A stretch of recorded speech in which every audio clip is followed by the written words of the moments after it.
The L word.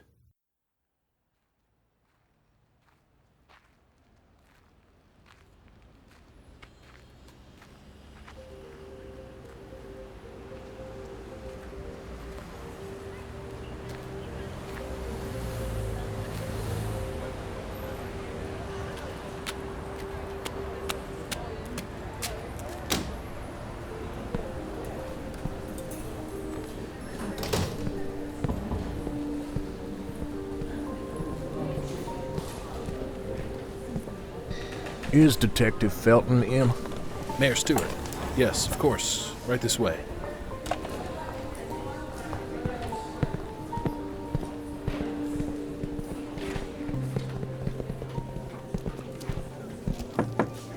Ah, Mayor Stewart. Wow, this is a surprise. Please, please, come in. Yes.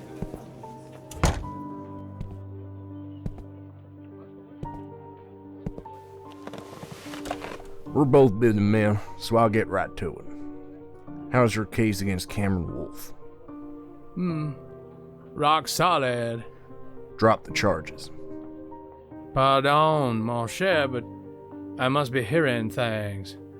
Or I'm going insane. But I could have sworn I just heard you say, drop the charges against Cameron Wolfe?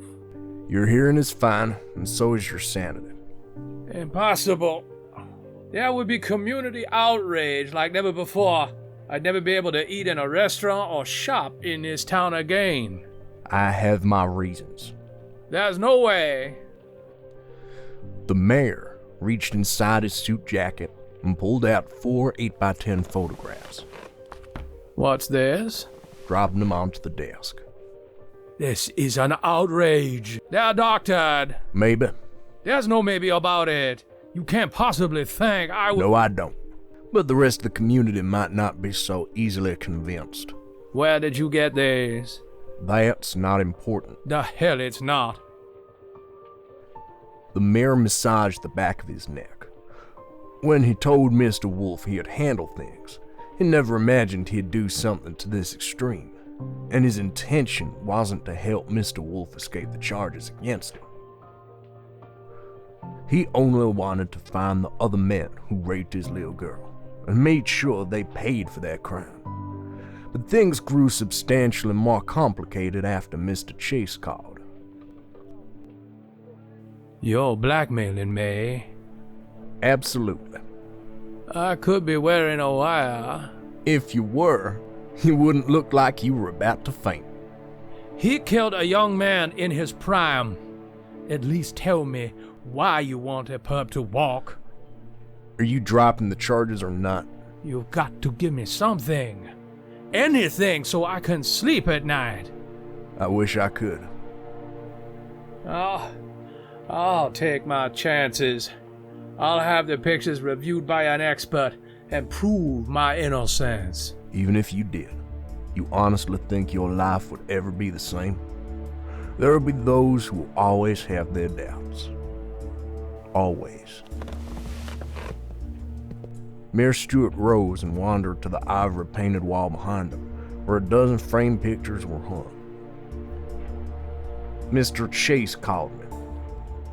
He expressed concern over Mr. Wolfe's situation, all but threatened to take Chase Industries elsewhere if Mr. Wolfe didn't walk. Half the town would be out of a job, not to mention the tax revenue we'd lose. You must understand the position that puts me in. Why does Mr. Chase want this guy to walk? I have no idea. The picture of a little girl dressed in a Mickey Mouse costume caught Mayor Stewart's attention. 4 Halloweens in a row, Maggie dressed as Cinderella. Is this your daughter? That's my granddaughter. She's beautiful. Thank you. It was taken last year. What would you do to someone who hurt her? Are you threatening me? Not at all. I can't believe you just asked me that.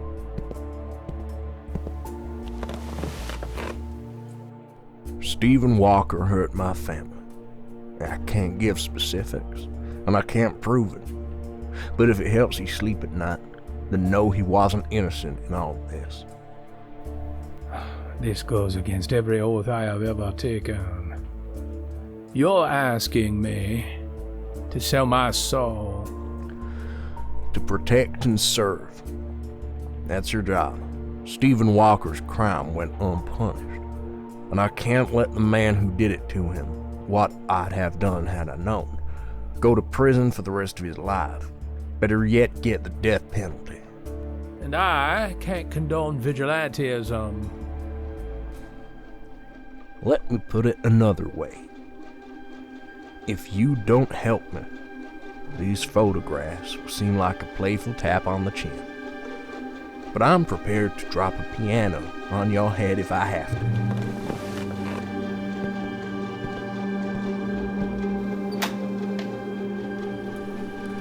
If Cameron Wolfe doesn't walk, these photographs will be the least of your worries.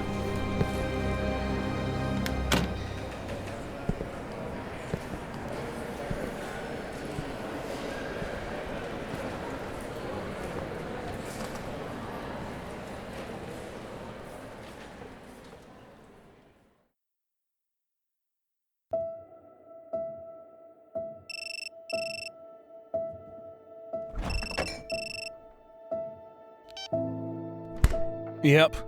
It's Mayor Stewart. The charge has been dropped. Dropped? How? Stephen Walker was pumped with enough cocaine to kill a dinosaur. That was the cause of death. Huh. Can't promise you won't face a civil suit, though. And you may still do some time. Or at the least be sentenced to probation and mandatory anger management classes. Stephen wasn't high. Don't even think he was drunk. Mr. Wolfe, just go with it. Did you have something to do with this? All you need to know is that you're a free man. For now, anyway. As far as the particulars on why you're a free man is something I had no intention of sharing with you. I don't know what to say. You could say that you're not gonna touch the other tree, if we ever find out who they are. You could say you're gonna let me handle this from here on out. Handle it with lawyers and judges, not fists. Hello? This thing on? I can't promise I won't put a hurt on them. You're honest, if nothing else. It wasn't my intention to kill Stephen. I just wanted to make sure he'd stay away from Maggie, but when he marched up to her that night, like he was her best friend. The thought of him being on this side of the state with her was bad enough. But to know that he could be so close. I lost it. That's why I'm worried about you putting a hurt on somebody else. And whether it was your intention or not, a 25-year-old man is dead because of you. I don't know what to say. You could say that you at least regret it. Well, I can't say that. More honesty? Yep.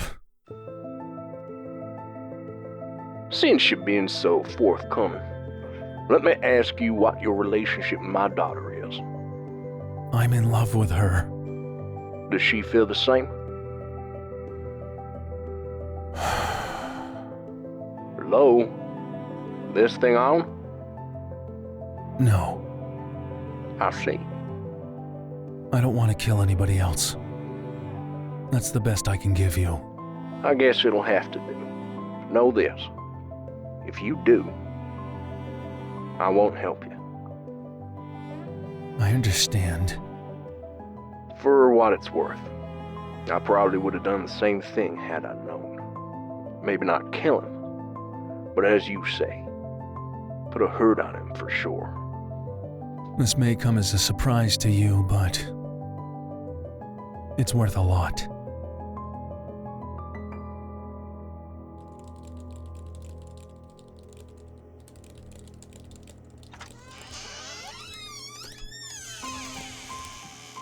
Busy? Were we supposed to have lunch? Do I need a reason to visit my husband at work? course not. Nate circled his desk with his arms wide. He pulled her against him and kissed her. It's almost noon. I haven't eaten. Would you like to have lunch?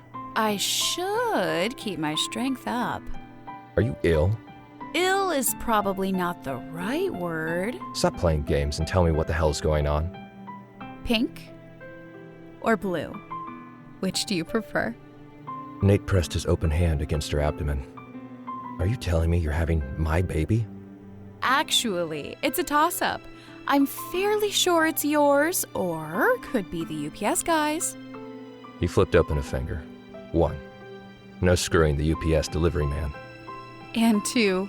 Nate scooped her up, placing her on the desk, and kissed her. I love you. He pressed his forehead against hers. Do you have any idea how happy you make me? Maybe. I would love to have a little Tilly. She'd be beautiful just like her mom. One Tilly isn't enough for you? You need another one?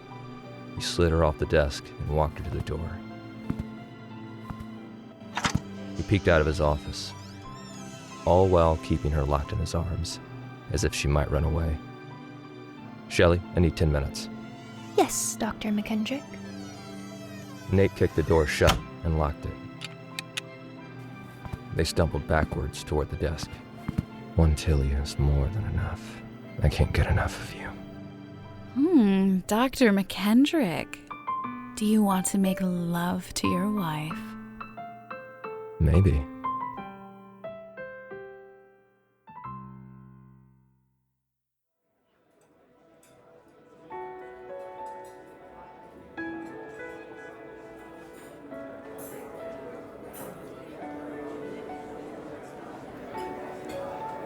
The sun's light shined bright in the elegant dining room of the North Gate Country Club, a private establishment in Houston with a 27-hole golf course, 8 tennis courts, 3 swimming pools, and 5 restaurants. Mr. Wolf, your friend. The charge has been dropped. What? Are you serious? That's impossible. Well, there was a time when my little girl thought that there was nothing I couldn't do. When exactly did I lose my super dad rank? Why would you help him? What were your words? Something like cold-blooded murderer, yada yada yada? Why, Daddy, thank you so much for saving my friend. Something I asked you to do. You're the best. Thank you, thank you, thank you. Why, you're so welcome, dear. Anything for you. Did you talk to Cam? Did he tell you anything? I'm sure I don't know what you mean. Do you need more lemon for your salad? He promised. Mr. Wolf told me nothing. Then why do you like him now? I never said I liked him. The man's got a lot of growing up to do. So, you did talk to him. From the wicker basket in the center of the table, he picked up a buttered croissant. I don't suppose I could get you to eat this. I understand your desire to be thin, I really do. But lately, you've been looking pale. Well, pale may not be the right word. Sickly, probably the word I'm looking for. And you look like you lost weight, which I didn't even think was possible. She chucked her fork at the table. Tell me what you and he talked about.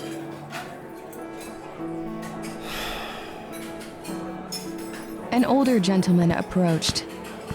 Mayor Stewart. Mr. Walker, let me say again how sorry I am about your son. We're considering filing a civil suit. That's certainly within your right. But let me offer you some free advice as an experienced attorney. I can tell you that it'd be a waste of money and time. My son didn't do drugs. I'm sure of it. That's not what the autopsy report showed. I don't give a damn what that report showed. Well, the jury will give a damn. I've been an attorney for 35 years. I know what I'm talking about. How are Mrs. Walker and Henry holding up? Good as can be expected. It's only been 3 weeks. It's going to take some time. Have a seat. Join us. If her father knew what Mr. Walker's son had done to her, he surely wouldn't invite him to dine with them.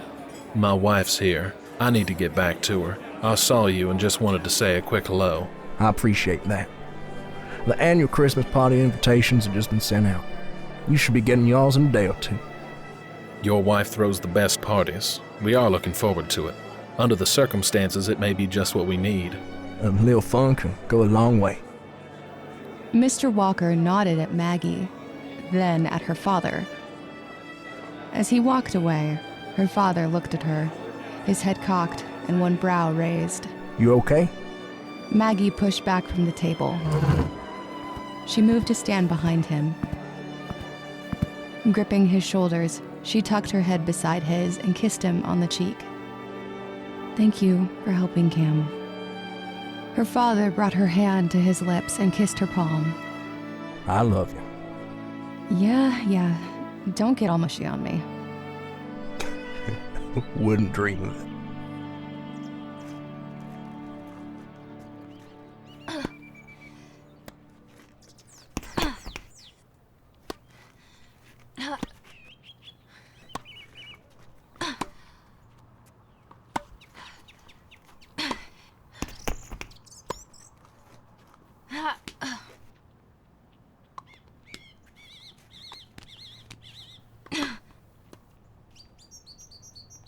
$40.30.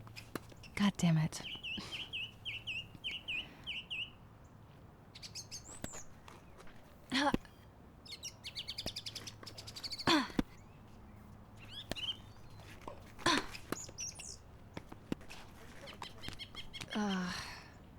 Game point.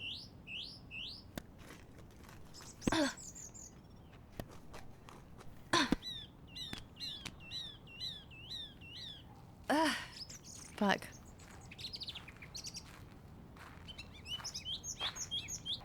You're a rock star today. It's December. Why is it still so hot out? Feels like 90. Let's just get cleaned up. Sounds good to me. You going out with Ty tonight? He's supposed to call, but he might have to work late.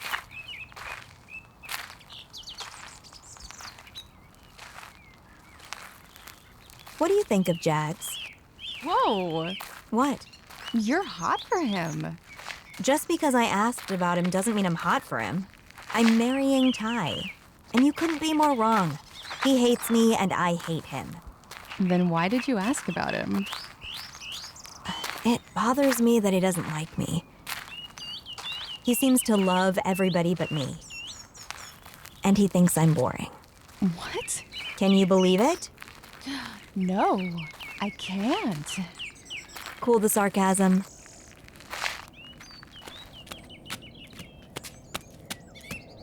I'm sorry. You're not boring. Not at all. You just apologized to me. What of it? You've never done that before, I don't think. Cam told me he loved me. That's usually a good thing. I'm so stupid. I'll play along. Why are you so stupid? You never said it back? Did you? I know. Please don't say what you're thinking. I was just thinking that you need to tell him. I know.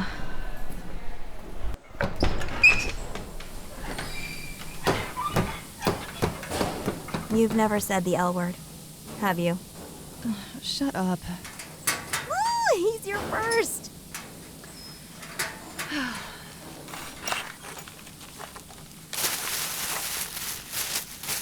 Crap. I forgot shampoo.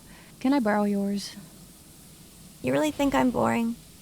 Star, you're very sweet, you're very loving, and the best friend a girl could ask for.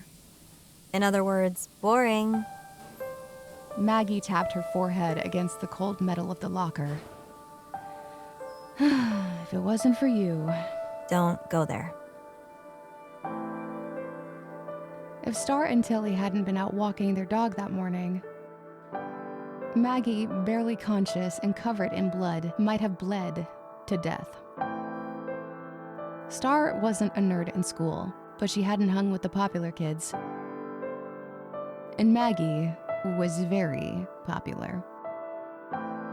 Before that day, they hadn't spoken more than a dozen words to each other. But after that day, well, the superficiality of everyday life felt cartoonish. A gang rape had a way of keeping things real. Maggie hugged Star. Star, I don't deserve you. And that's the problem between you and Cam. You don't think you deserve him either. You're one in a million. You were dealt a bad hand at a young age, and you handled it selflessly and courageously. I'm just wondering if he deserves you.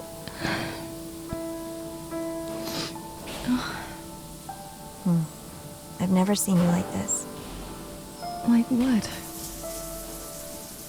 Vulnerable.